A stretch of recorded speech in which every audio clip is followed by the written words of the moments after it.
So today we are doing something slightly different. I am a fan of the Supercar series and would like to start a series based around it. However, there is no new official game for the series.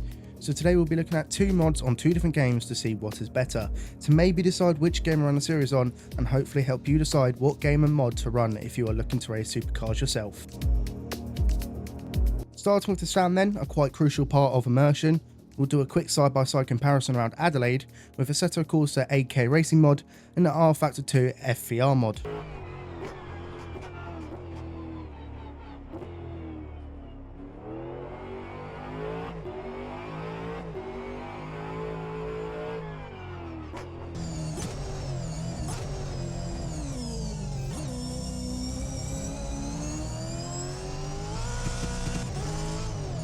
Now, after hearing them both, there is quite a clear difference between them.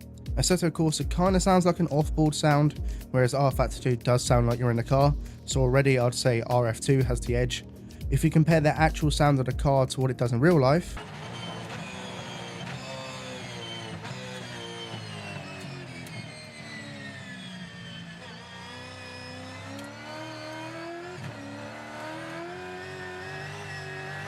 then I have to say that Assetto Corsa wins that. But in my opinion, both do sound great, and it isn't a million miles off, and for me it wouldn't annoy me being slightly off, but I'm sure some people could see that as a downside.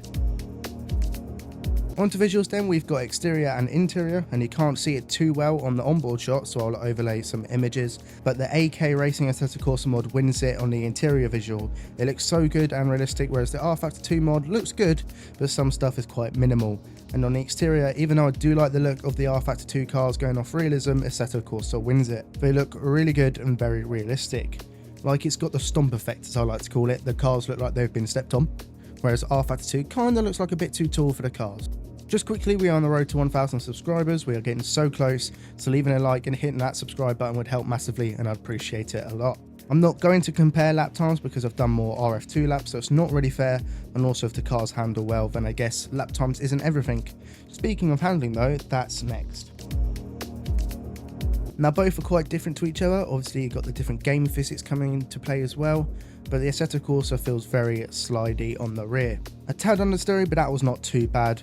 On automatic gears, because I was just learning the car, I promise I'm not a complete imbecile, the first and second gear it helps just very late, so you have to override it, so there's a slight problem there for people who use it. I've gone a lot better with the R Factor 2 handling. I did prefer it and felt much more comfortable with it.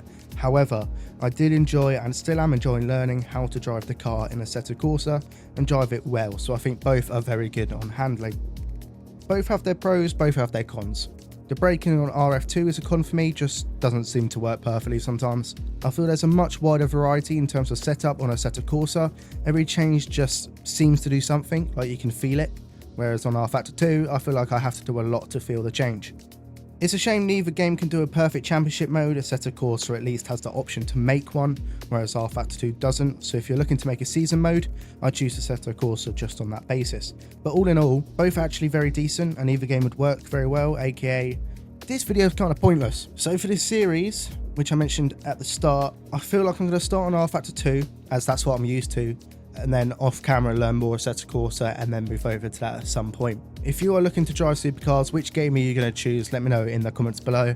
As I said, we're on the road to 1,000 subscribers, so please like and subscribe, and I'll see you in the next one.